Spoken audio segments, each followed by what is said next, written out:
This is the Ventus One.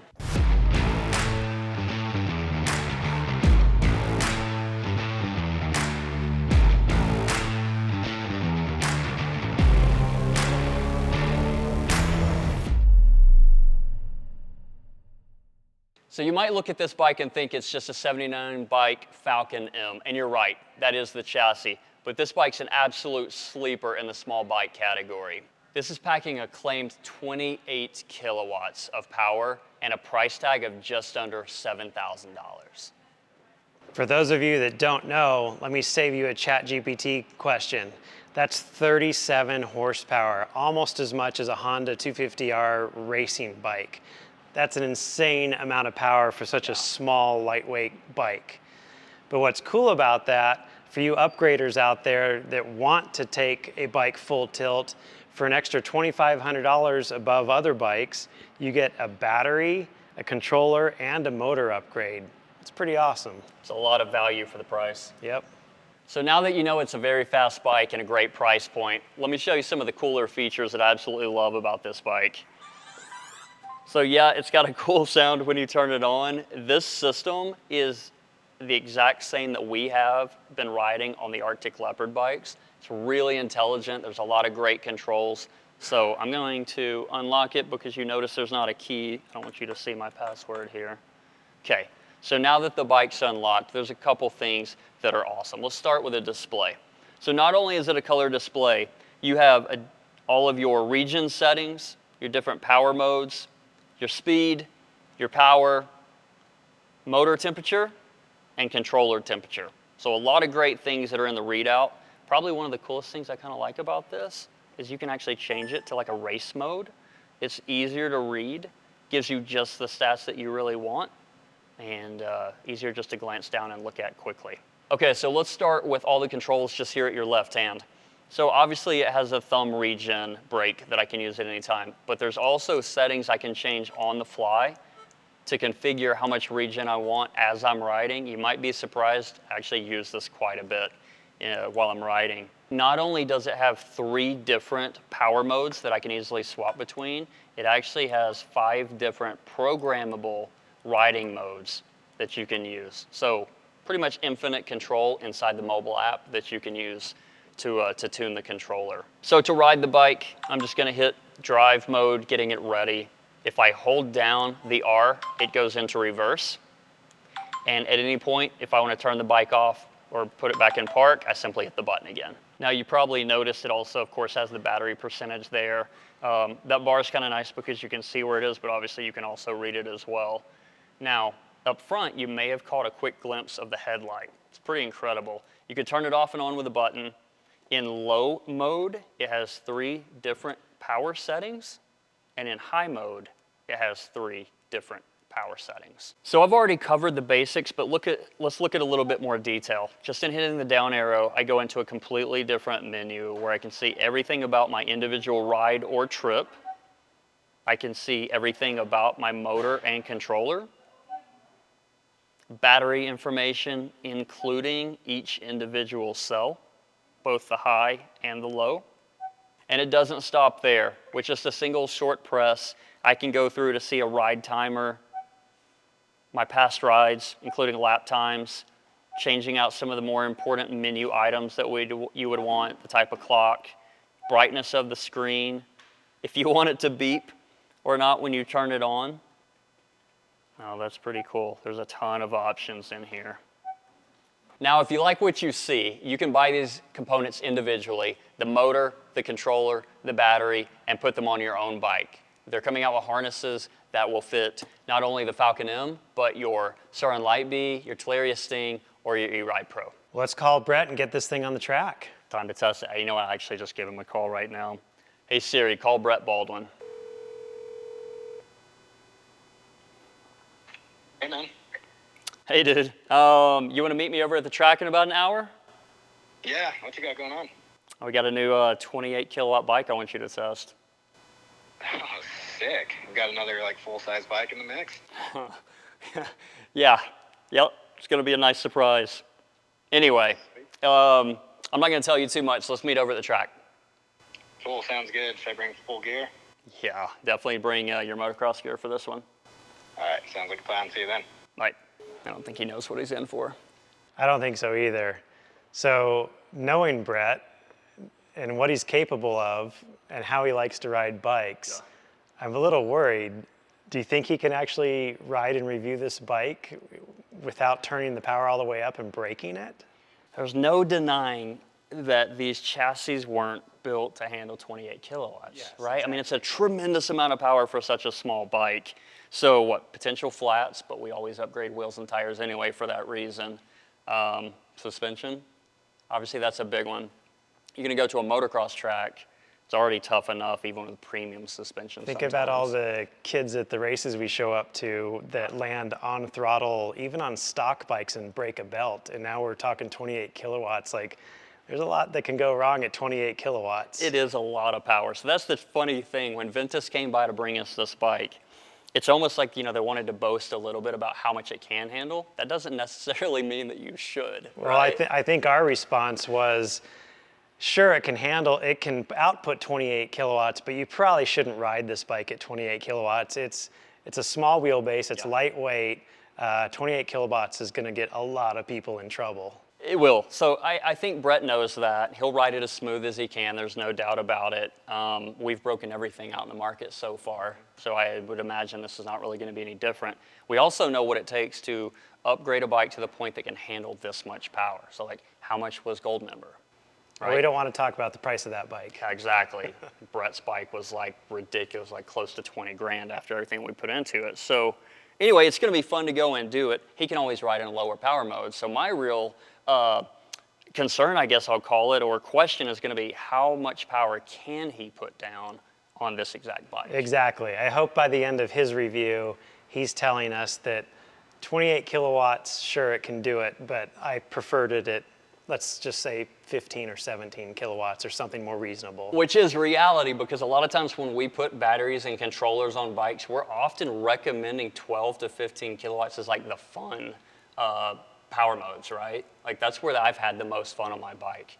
So anyway, I don't know. Let's take it over. Let's put him on it. Let's see what he can do.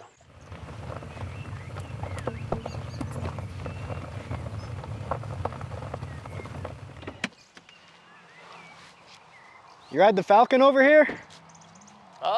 You can kind of say that. It was a Falcon at one time. Wait, is this the bike I'm testing? I thought you said we were testing a 28 kilowatt bike. This is a 28 kilowatt bike. No chance. Yep. Ventus One, they have taken a Falcon 79, upgraded the motor, the battery, and the controller, 72 volt, 50 amp hour battery, and it's currently tuned to 28 kilowatts. Holy cow. All right, well, I'm glad you told me to bring full gear. I guess I'll get geared up and test it. Yeah, man, I hope you don't need it. Good luck putting down that much power in its stock configuration, but if anyone could do it, I have faith in you.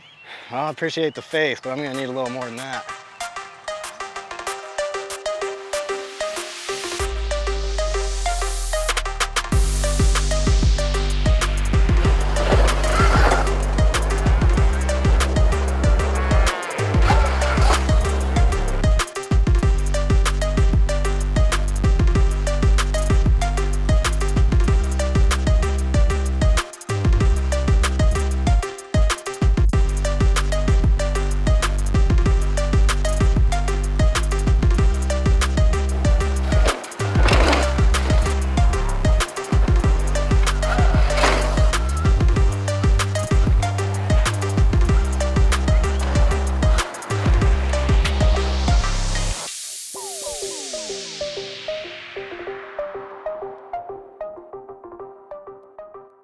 All right, Ventus One.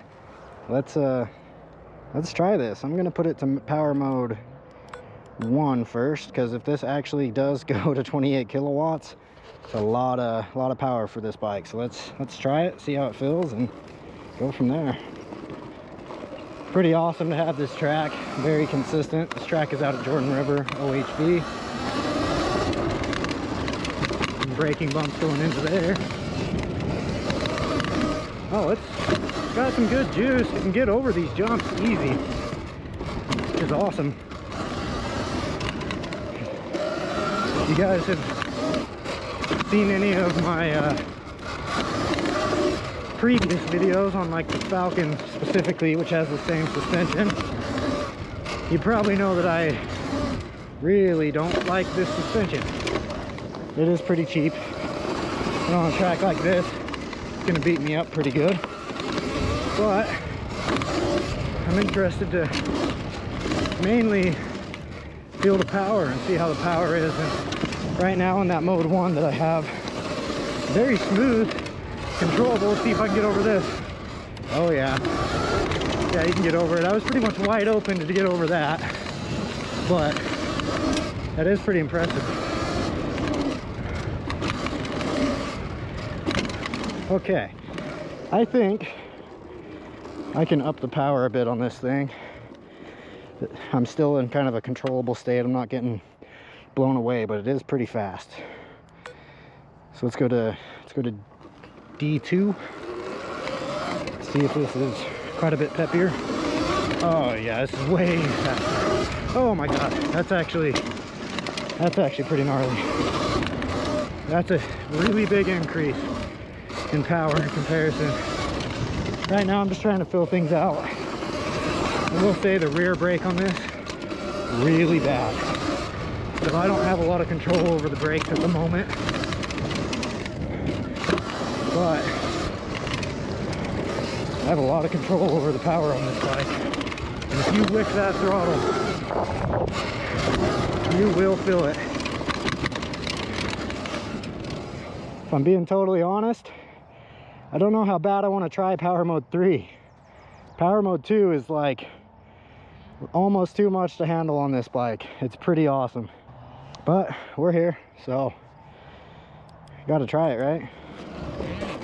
Let's get a feel for it. Oh yeah, you're gonna be able to tell this is gonna be.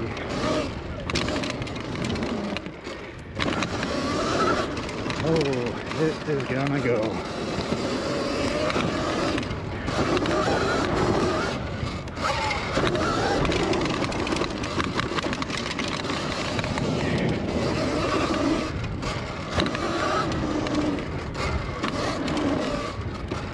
Yeah, I'm barely on the throttle. It moves.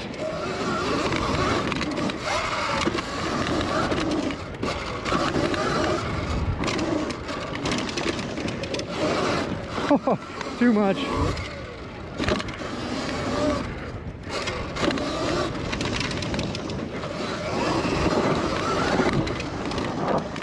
It would be one thing if the bike had bigger, like a 16-inch wheel with more traction, and I really want better suspension, because this is beating me up. Like, it's rare that I get arm pump and worn out within 2 laps, but this is doing it to me. So I think my sweet spot for this track right now is below that 28 kilowatts. I'm gonna try to keep the power controllable, and yeah, still got plenty of pep.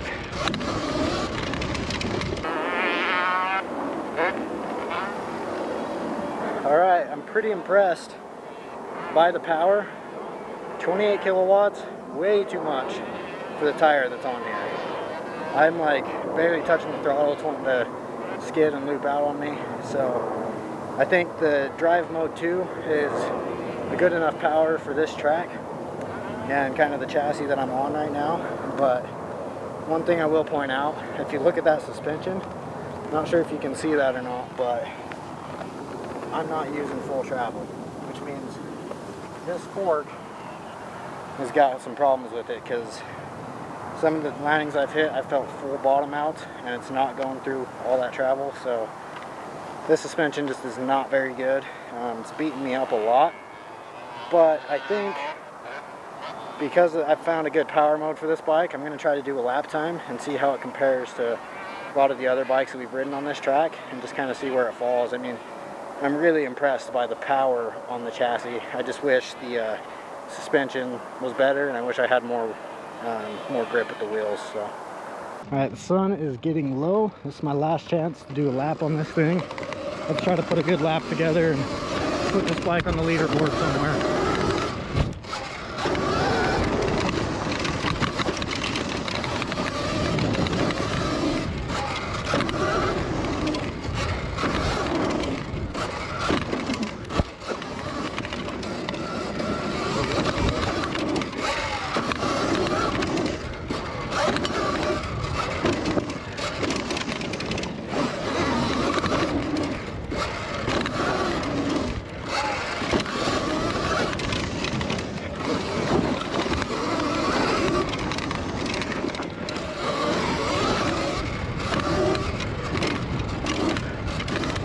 Bike's got too much power, not enough brake consistency.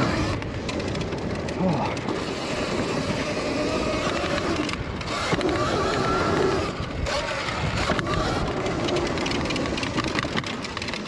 There's a lap. I am locked on the rear brake right now. The power is really good. It's fast, too fast, I will say. But with that, let's go back to the studio. So you were out at the track last night with Brett with the new Ventus One bike. How did it go? Yeah, it was interesting watching him try to wrestle with that much power on a stock bike. It was incredibly fast on the straights, really loose in the turns, spun around a couple of times, not expecting it to just be that brutal on the power. It was not a prepped track day, right? So it was kind of dry, but still put down an impressive lap time because he was moving. Well, I already got to see some of the initial edits of this video, and I want to say that Brett made that bike look really good on the track. But I definitely saw what you were talking about, where as the power went up, he struggled more and more to control that bike. Yeah, so it's funny, on most bikes you try and be smooth all the time, and he was certainly smooth, but you could tell where, you know, when you're leading up to a jump and you just want to get on the throttle last minute to clear a jump, he was doing that like no problem. Like the power's definitely there. But we'll get into that because we recorded quite a few laps. So speaking of results, we've got something new and exciting. It's actually a throwback to the old days when we used to do lap times on a track that was quite far from our facility, and we used to do acceleration leaderboards. We're bringing all that back, and I'm so excited for this. So we've already run 5 bikes out there at the track, and here's the top 5 today. So number 1, Brett's fully modified EBMX Sur-Ron Light B race bike. Second place, a stock Ultra B. Third place, a Talaria Sting MX4. In fourth place was the 79 Falcon M. And in 5th place, a stock Sur-Ron Light B. Okay. So where do you think the Ventus One fit in that list? So that's an interesting question because I know it's absolutely faster than the other stock bikes, which would be what, the Falcon M, the MX4, and probably the stock Ultra B. I don't think it can get anywhere close to touching Brett's modded Light B. We all know how incredibly fast that is from other videos and seeing on the track. So fast, in fact, that Josh Hill was incredibly impressed by riding that bike. Until he broke it. Yeah, which was a cool thing to see either way. So I don't know, it's going to fall above the MX4, the Falcon, and probably the Ultra B.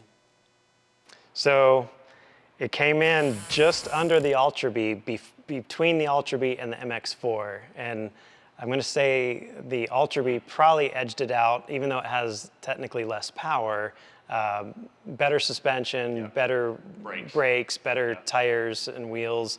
And on a track, all of that adds up to outpower your power. So it shows up in your lap times. Okay, he's also incredibly comfortable on that bike. It has 1821 wheels on it, great tires, so that's not, I guess, all that surprising. Yep, so 3rd place, that's not bad. Yeah. So both you and I have talked to Brett after he rode and reviewed the bike, and he handed us this pros and cons list. So let's go through the pros. Yeah, so I got to see some of these in person. He was impressed by the controllable power. It's a lot of power, but the fact that he could try to put it down is great. The bike had good geometry. That's because that is very similar to a Light B, which we already know and love. The other benefit of that is that chassis has a lot of aftermarket parts that can be put on it. So again, great starting point. He said it was kind of nice to not have a key. I actually noticed him turning it off and on it a couple of times in the filming segment. The quickly adjustable regen was not a gimmick, but actually used several times because as his brakes started going out, he was cranking up regen while he was riding. And we love that feature on the Arctic Leopard. Yeah. That's one of our favorite features. Yeah, it's kind of cool to see it in action actually happening. And then the advanced mobile app that you can use to fine-tune the power delivery and absolutely everything about the power. Yeah, the app is phenomenal. It's the same app that's used on the Arctic Leopard that we've been riding for a few months now, and love it. That's great. All right, so let's go through the cons list. So number one on his cons list, not surprising, cheap suspension. He didn't like the suspension, and even though it's not branded DNM, it's pretty obvious to us when we look at it. It's the same suspension that came on the old MX-3 Talaria, which we did not love. Yeah. The bike got louder and looser the longer he rode it. That's kind of a common theme that we've seen on some of these bikes. They have a ways to catch up to the Sur-Ron brand, where Sur-Ron has nailed quality control. They leave the factory in a very high quality state, and some of these other brands are a little bit lacking in quality. So that'll probably improve over time, but you probably want to put some Loctite on your bolts after you get it. Another one, not surprising, poor traction with the 19-inch wheel set, 7119 tires. 28 kilowatts, that is not a very good combination.